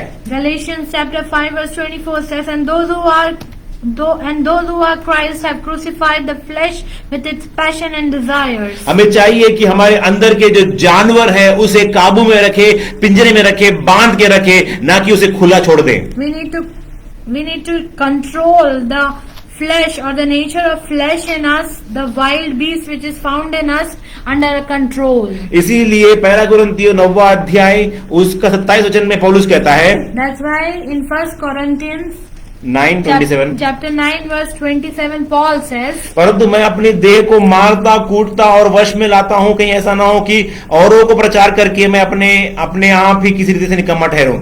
but I discipline my body and bring it into subjection, lest when I have preached to others, I myself should become disqualified. हमारे अंदर जो शारीरिकता का जो अंश है मेरे अजीजों, वही शैतान के लिए कंट्रोलिंग पॉइंट है। उसी को शैतान इस्तेमाल करके हमारे जीवन में अशांति को लेके आता है, लेकिन आपको और मुझे पहचानना है और उसे लड़कर जय प्राप्त करना है। Satan brings unrest in our life through the controlling points that he has in our life through the seed of the nature of flesh in us, and we have to overcome this day by day. हमें उसे मारकर कूटकर अपने वश में लाना है। We need to discipline this and bring it under the कई subjection. बार शैतान के हाथ में रिमोट कंट्रोल होता है और हमारे जीवन में कई बार वो रिमोट कंट्रोल रिमोट के बटन का नंबर दबा करके हमारे जीवन में जो चाहता है वो जो है जीवन जिस प्रकार चाहता है इस प्रकार चला करके हमें नाश करता है। Satan has a remote control and with which he is trying to drive our life as he wants. और हमारे अंदर वो बटन को दबा करके कई प्रकार की नाना प्रकार की अभिलाषाओं को हमारे अंदर में सांसारिक अभिलाषाओं को प्रकट करता है। And by pressing this controlling button, he is trying to bring many passions and desires in our life. हमारे अंदर जिस प्रकार अभिलाषाएं आती है तो अभिलाषा गर्भवती हो जाती है और हम गर्भ की पीड़ा में पड़े रहते हैं। जब तक वो पाप जन्म नहीं लेता तब तक वो अभिलाषाएं अंदर शांत नहीं होती है। until the nature of flesh gives birth to sin, this kind of passions and desires keep growing in our life. और वो जब तक पाप जन्म नहीं हो जाता तब तक वो हमारे अंदर में पलते ही रहता है. Until the sin is given a birth, it will continue to grow within us. इसीलिए आपको और मुझे चाहिए कि जो कुछ भी परमेश्वर की अनुमति से, प्रभु की इच्छा से मिलता है, हम उसे संतुष्ट रहें, ना कि परमेश्वर के सामने भिखारी के समान हम भीख मांगते रहें. That's why we need to be content in whatever we have today, rather asking and begging from the Lord all the मत्ती time. 6:7 और 8 गवाही देता है. The Gospel of Matthew, chapter 6, verse 7 and 8 प्रार्थना testifies. करते समय अन्य जातियों की नाई बकबक ना करो, क्योंकि वे समझते हैं कि उन्हें बहुत बोलने से उनकी सुनी जाएगी. सो तुम उनकी नाई ना बनो, क्योंकि तुम्हारा पिता तुम्हारे मांगने से पहले ही जानता है कि तुम्हारी क्या क्या आवश्यकताएं हैं. And when you pray, do not use vain repetitions as the heathen do, for they think that they will be heard for their many words. Therefore do not be like them, for your Father knows the things you have the need of before you ask Him. अभिलाषाएं किस प्रकार आती हैं? How does the passion and the desire comes in our lives? हमारी सृष्टि परमेश्वर जो की है, हमारा शरीर है, हमारा प्राण है, हमारी आत्मा है. God has created us in body, soul and spirit form. और परमेश्वर के वचन के बीज के द्वारा हमारा एक नया जन्म हुआ है, और वो नया जन्म भीतरी मनुष्य का नया जन्म हुआ है. And through the incorruptible seed of the word of God, we are having a new or an inner man born in us. क्योंकि ये पवित्र आत्मा के द्वारा हुआ है. And this is born through Holy Spirit. उसी प्रकार हमारे अंदर में जो है वो शारीरिकता का अंश, जो शैतान का पिल्ला है या शैतान का बच्चा है, वो हमारे अंदर में भी उसका अंश पाया जाता है. Similarly, we also have the seed of sin in us, which is flesh, which is found also in us. यही भीतरी मनुष्य और इस शारीरिकता, इसके आपस में लड़ाई है. This is the war we are speaking about, the inner man and the flesh. यूहन्ना 15:4 कहता है, Gospel of John, chapter 15, verse 4 तुम मुझ में says, बने रहो और मैं तुम में. जैसे डाली यदि दाखलता में बनी न रहे तो अपने आप से फल नहीं फल सकती, वैसे ही तुम भी यदि मुझ में बने न रहो तो नहीं फल सकते. Abide in me and I in you, as the branch cannot bear fruit of itself unless it abides in the vine, neither can you unless you abide in me. जो कुछ भी हमारे अंदर में अभिलाषाएं हैं, उन सबों को, हमारी आजाद मर्जी को, अभिलाषाओं को, इच्छाओं को, सब कुछ को ले जाकर यीशु मसीह के पवित्र चरणों में समर्पित करना है. We need to subject all our desires, passions and all kind of thoughts in us in the feet of the Lord. क्योंकि अगर हम यीशु मसीह से गहरा प्रेम करते हैं तो हमारी अभिलाषाएं, शारीरिकता को जय प्राप्त नहीं हो सकता हमारे ऊपर. For if our love is more towards Lord Jesus Christ, then we are able to easily overcome the flesh. इसलिए रोमियो की पत्री उसका 8वां अध्याय पौलुस कहता है, कौन हमें मसीह के प्रेम से अलग कर सकता है. That's why in Romans chapter 8 Paul says, who can separate us from the love of God? मेरा प्रेम प्रभु यीशु मसीह के साथ चौड़ा, लंबा, गहरा और ऊंचा होना है, जिस प्रकार यीशु ने हमसे प्रेम किया है. For our love should be towards the Lord should be in height, depth and broad. Okay, तो इसी प्रकार हमें प्रभु यीशु मसीह के साथ उस गहरे प्रेम में चलना है. And we have to grow with the love of God in such a manner. Romeo 8:14 कहता है, Romans chapter 8 verse 14 says, इसलिए कि जितने लोग परमेश्वर के आत्मा के अनुसार चलते हैं वही परमेश्वर के पुत्र हैं.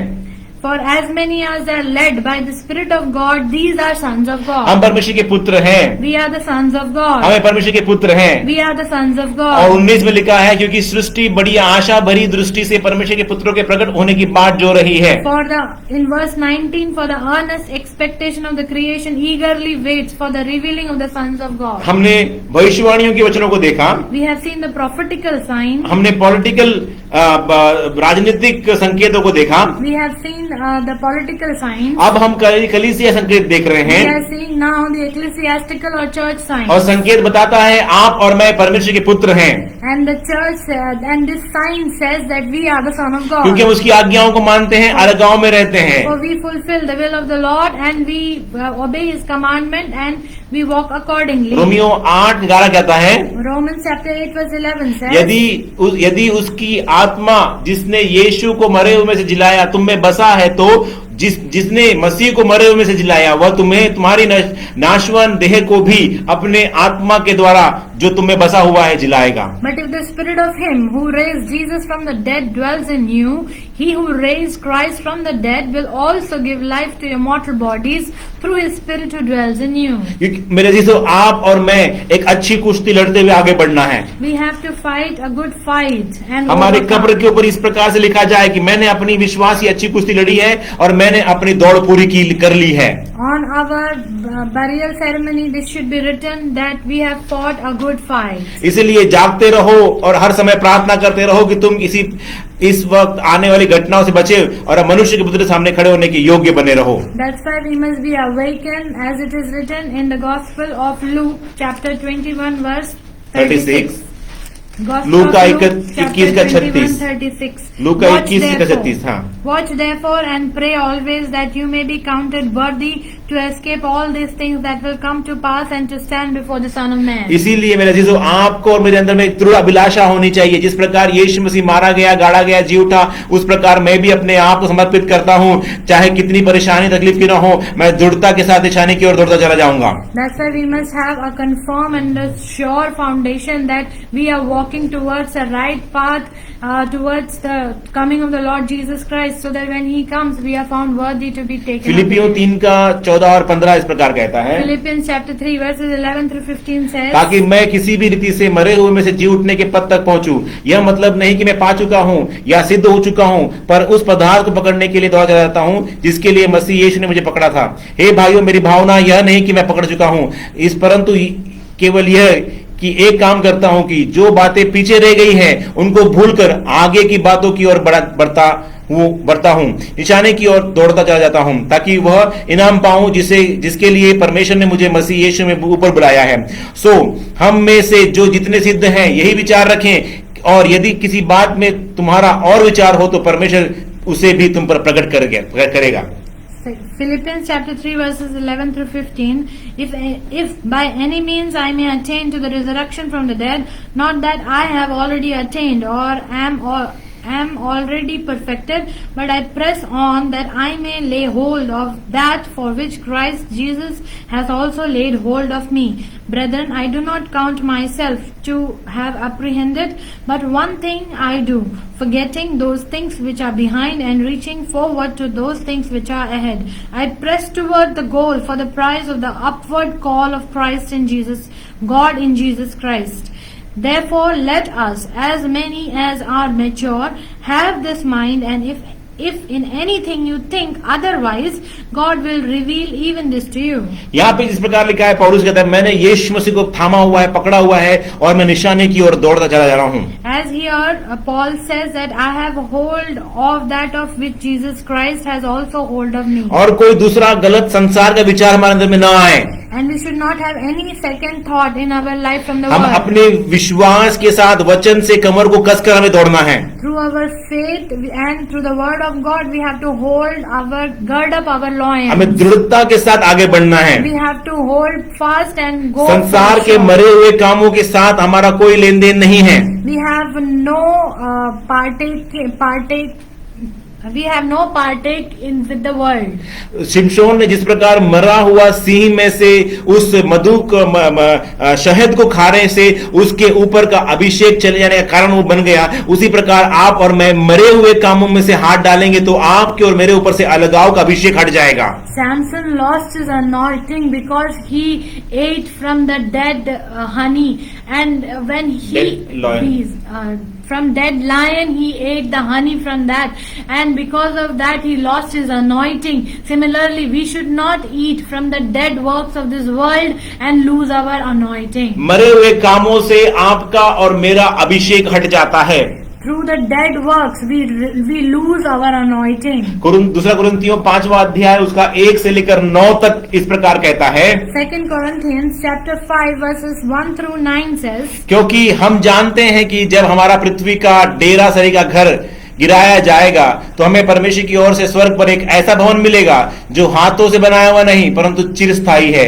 इसमें तो हम कराते और बड़ी लालसा रखते हैं कि हमने स्वर्गीय घर को पहन लिया कि इसके पहने से हम नंगे न पाए जाएं, और हम इस डेरे में रहते हुए बोझ से दबे कर कराते हैं क्योंकि हम उतारना नहीं वरन हम पहनना चाहते हैं, ताकि वह जो मरणहार है जीवन में डूब जाए। और जिसने हमें इस बात के लिए तैयार किया है वो परमेश्वर है, जिसने हमें बयाने में आत्मा भी दिया है। सो हम सदा ढाढ़स बांधे रहते हैं और यह जानते हैं कि जब तक वह देह में रहें, जब तक हम देह में रहें, तब तक प्रभु से अलग हैं, क्योंकि हम रूप को देखकर नहीं पर विश्वास से चलते हैं। इसीलिए हम ढाढ़स बांधते रहें और देह से अलग होकर प्रभु के साथ रहना और भी उत्तम समझते हैं। इस कारण हमारे मन की उमंग यह है कि चाहे साथ रहें चाहे अलग रहें, पर हम उसे भाते रहें। 2 Corinthians chapter 5 verses 1 through 9. For we know that if our earthly house, this tent, is destroyed, we have a building from God, a house not made with hands, eternal in the heavens. For in this we groan, earnestly desiring to be clothed with our habitation which is from heaven. If indeed, having been clothed, we shall not be found naked. For we who are in this tent groan, being burdened, not because we want to be unclothed, but further clothed, that mortality may be swallowed up by the life. Now he who has prepared us for this very thing is God, who also has given us the Spirit as a guarantee. So we are always confident, knowing that while we are at home in the body, we were absent from the Lord. For we walk by faith and not by sight. We are confident, yes, we well pleased rather to be absent from the body and to be present with the Lord. Therefore we make it our aim, whether present or absent, to be well pleasing to Him. जिस प्रकार इस वचन में लिखा हुआ है कि हमारा डेरे से यह घर गिराया जाएगा और हमें परमेश्वर की ओर से एक नया घर मिलेगा। As it is written in this verse that the earthly house, the tent, which will be destroyed, and we will receive a new house. हम बोझ से दबे हुए रहते हैं, नाना प्रकार की परेशानियों, तकलीफ और मुसीबत से हम लोग जाते हैं। We are burdened with many things and we go through many afflictions in our इसलिए life. पौलुस कहता है सदा ढाढ़स बांधे रहो, That's why Paul says that always take courage. क्योंकि हम रूप को देखकर नहीं लेकिन विश्वास से चलते हैं। For we walk not by faith, we walk by faith and not by इसलिए sight. हम ढाढ़स बांधे रहते हैं। That's why we are confident. हम मसीह के साथ जब से देह में अलग है तो हम प्रभु का आत्मा ये कह रहा है कि अगर हम प्रभु के साथ देह में अभी अलग है तो जब तक हम अलग है पवित्र आत्मा की आग हमारे अंदर निरंतर जलती रहनी चाहिए। Until we are separated for the Lord, the Holy Spirit will be burning like a fire within us. जिस प्रकार पहला राजा उसका 18 अध्याय उसका 36 और 37 वचन कहता है, As it is written in 1 Kings chapter 18 verses 36 through 37. पहला राजा 18 अध्याय उसका 36 और 37। 1 Kings chapter 18 36 through 37. फिर भेंट चढ़ाने के समय एलिया नबी समीप आकर कहने लगा, हे अब्राहम, इसहाक और इस्राएल के परमेश्वर यहोवा, आज यह प्रकट कर कि इस्राएल में तूने परमेश्वर, यह प्रकट कर कि इस्राएल में तू ही परमेश्वर है और तेरा दास हूं और मैं तेरा दास हूं और मैंने ये बात मैंने ये सब काम तुझसे वचन पाकर किए हैं। हे यहोवा, मेरी सुन की लोग जान ले कि हे यहोवा तू ही परमेश्वर है और तू ही उसका मन लौटा ले जाता है। And it came to pass at the time of the offering of the evening sacrifice that Elijah the prophet came near and said, Lord God of Abraham, Isaac and Israel, let it be known this day that you are God in Israel, and I am your servant, and that I have done all these things at your word. Hear me, O Lord, hear me, that this people may know that you are the Lord God, and that you have turned their hearts back to you again. यहाँ पे हम देखते हैं एलिया ने बाल के पुजारियों से कहा, जो कोई आकाश से आग गिराकर उत्तर देगा और वेदी के कुर्बानी को भस्म करेगा वही सशक्तिमान परमेश्वर कहलाया जाएगा। Here we see that Elijah is proclaiming before the prophets of Baal that whoever brings fire from the heaven will be reigning. वो परमेश्वर आग में होकर जवाब देने वाला परमेश्वर है और वो आग में जवाब देगा। And he said our God can give his word through the fire. और हम जानते हैं कि कारमेल के पर्वत पे क्या हुआ। And we know what happened in the Mount of Carmel. एक अद्भुत शक्ति ने सामर्थ ने और यहोवा के आग ने उस वेदी के कुर्बानी जो एलिया चढ़ाया था उसको भस्म करके साबित कर दिया कि यहोवा परमेश्वर जीवित है। We see that there was a divine fire of the Lord fell and consumed all the burnt sacrifices given by Elijah. आपको और मुझे नया यरूशलेम पहुंचने से पहले, जब तक हम इस संसार में हैं, इस मिट्टी के डेरे में हैं, आपको और मुझे निरंतर आग से जलते हुए भस्म करते हुए रहना है। For until we reach New Jerusalem, while we are dwelling on this world, on this earth, we must be burning with fire within us. Elia की आग उस पर गिरते ही वहां सब पत्थर और पानी और लकड़ियां, होम बलि सब भस्म होकर राख बन गए। Verse 38, then the fire of the Lord fell and consumed the burnt sacrifice and the wood, the stones and the dust, and it licked up the water that was in the trench. यह देखकर सब लोग मुंह के बल गिरकर बोल उठे, यहोवा ही परमेश्वर है, यहोवा ही परमेश्वर है। Now when all the people saw it, they fell on their faces and they said, the Lord, He is God, the Lord, He is God. इसी प्रकार हमारे अंदर रहने वाले सभी अनाकवंशी, हमारे अंदर शैतान जितने भी कार्य शैतान कर रहा है, वो सब घुटना टेक कर कहना है, यहोवा ही परमेश्वर है, यहोवा ही परमेश्वर है, यहोवा ही परमेश्वर है। Similarly, all the nature of sin, the anakims that are found in us also must submit to the Lord and say, the Lord, He is God, the Lord, He is God. इसी प्रकार हमें अपने अंदर की झुर्रियों को, हमारे अंदर की सब प्रकार की अललिया वो संसारिक बातों को जलाकर भस्म करना है। And we must devour all the nature of sin in our life through this fire. किसी प्रकार की झुर्री ना होने पाए मेरे अजीजों। There should not be any wrinkle in us. किसी प्रकार की भी अशुद्धता ना रहने पाए मेरे अजीजों। There should not be unclean attributes in us. हम दूल्हे के सामने प्रकट होना है। We have to be present before the bridegroom. दुल्हा झुरी पाई हुई दुल्हन के सामने खड़ा नहीं होगा। The bride will not stand in front of the wrinkled bridegroom. और जो दुल्हन जिसके अंदर में दाग लगा है, झुरी लगी है, वो कभी भी मसीह यीशु दुल्हे के सामने खड़ी नहीं हो सकती।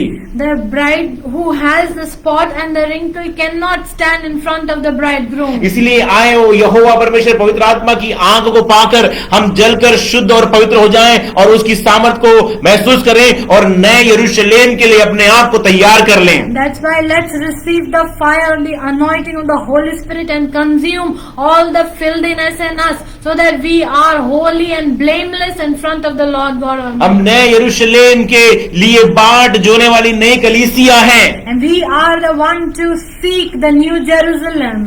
हमारा वास को वहां सोचकर हमारे अंदर में एक आग हमारे अंदर में आना है। We have to always have the fire within us, thinking about what we are going to. सिय्योन से बड़ा तेज हमारे पर प्रकट होने वाला है। There should be the glorious power that will be. हमारे साथ कोई हो या न हो, लेकिन यहोवा परमेश्वर हमारे साथ नित्य नित्य खड़े रहना है। Whether anyone is standing with us or not, but the Lord Almighty Himself. दृढ़ता के साथ हमें आगे बढ़ना है। We have to go with अधिकार के साथ आगे बढ़ना है। We have to go with courage. अनाकवंशी पर जय प्राप्त करना We है। have to overcome Anakim. समय का खत्म हो चुका है। Because the time is far. यीशु मसीह का आगमन निकट है। And the coming of the Lord. दुल्हन तैयार हो जाए।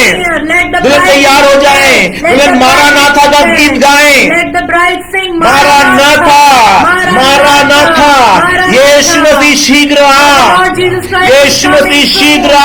Oh Lord, come अपनी soon. आग को प्रकट कर, Oh Lord, pour अपनी out your सामर्थ को fire. प्रकट कर, Pour out your anointing. कच्चापन जला दे, Oh, burn all the सब rawness. कुछ हालेलुया मिट्टी और राख कर दे परमेश्वर। Lord, burn all the जो wood कुछ and भी the अशुद्धता है सब कुछ जल कर भस्म हो जाए। all uncleanliness, let it burn. परमेश्वर यहोवा के नाम की महिमा होने पाए हमारे Oh जीवन के God, द्वारा। praise you for all the things in our life. नया यरूशलेम में मेरा वास सोच कर इस धरती के सारे गम को भूल जाता हूँ। नया यरूशलेम में मेरा वास सोच कर इस धरती के सारे गम को भूल जाता हूँ। दुनिया रुकना होंगे उस देश से यीशु बता रहा खुशी के घर में। दुनिया रुकना होंगे उस देश में यीशु बता रहा खुशी के घर में महिमा जलालिता कहने हुए हम सब राजाओं का राजा यीशु के संग रहेंगे महिमा जलालिता कहने हुए हम सब राजाओं का राजा यीशु के संग रहेंगे मुर्गा तारा के चमक से अंधकार हट जाएगा अत्याचारों कदम बिल्कुल नहीं है वहाँ मुर्गा तारा के चमक से अंधकार हट जाएगा अत्याचारों कदम बिल्कुल नहीं है वहाँ खुशी और आनंद के ऐसे दिन होंगे शासन करेंगे प्रभु के संतोष खुशी और आनंद के अच्छे दिन होंगे शासन करेंगे प्रभु के संतोष शुभ शुभ जाति जाति के उल्लास शुभ जाएंगे जब यीशु राज करेगा शुभ शुभ जाति जाति के उल्लड़ सब शुभ हो जाएंगे जब यीशु राज करेगा दुनिया को करना होगी उस बीच में हालेलुया यीशु बना रहा खुशी के घर में दुनिया को करना होगी उस बीच में यीशु बना रहा खुशी के घर में महिमा जलालिता कहने हुए हम सब राजाओं का राजा यीशु के संग रहेंगे महिमा जलालिता कहने हुए हम सब राजाओं का राजा यीशु के संग रहेंगे सत्य पवित्र संग माते होकर आए संत लोग छुटकारा पाए पूरे सारे संत लोग सच्चे पवित्र संग माते होकर आए संत लोग छुटकारा पाए पूरे सारे संत लोग जय जय के साथ होने आएंगे दुख और कष्ट दूर हो जाएंगे जय जय के साथ होने आएंगे दुख और कष्ट दूर हो जाएंगे सदा के आनंद को अपने सर पर लिए हुए आनंद का यीशु के संग राज करेंगे सदा के आनंद को अपने सिर पर लिए हुए आनंद का यीशु के संग राज करेंगे दुनिया को करना होंगे उस संग में यीशु बना रहा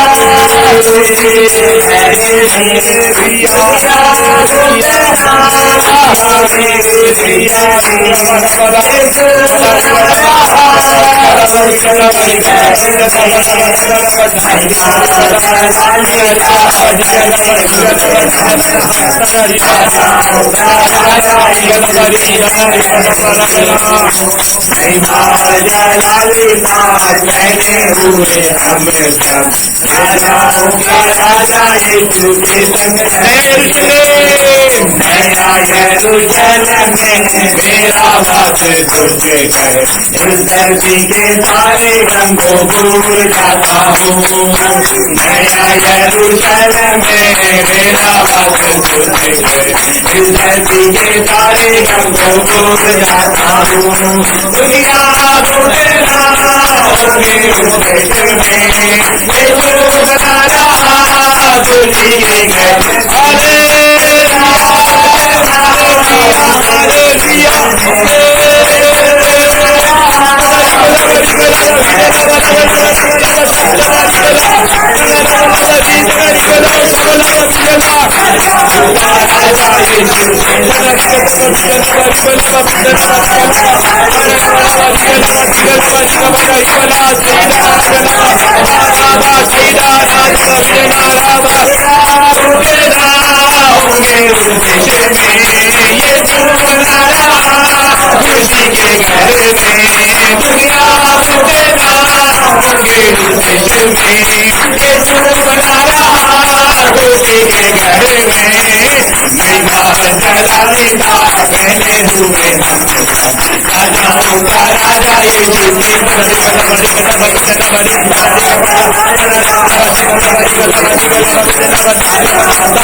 खुशी के घर में दुनिया होंगे उस देश में, यीशु बना खुशी के घर में, महिमा और जलालिता पहने हुए हम सब, राजाओं का राजा यीशु के संग रहे। आइए हम धन्यवाद अपने हाथों को उठाएं। धन्यवाद, प्रेज़ लॉर्ड, धन्यवाद धन्यवाद धन्यवाद धन्यवाद, सब आशीषों को धन्यवाद, सब अनुग्रह को धन्यवाद परमेश्वर, आपकी कृपा को धन्यवाद करते हैं परमेश्वर पिता, आपकी महिमा और आपका जलाल हमारे जीवन में बना रखे, धन्यवाद करते हैं परमेश्वर पिताजी।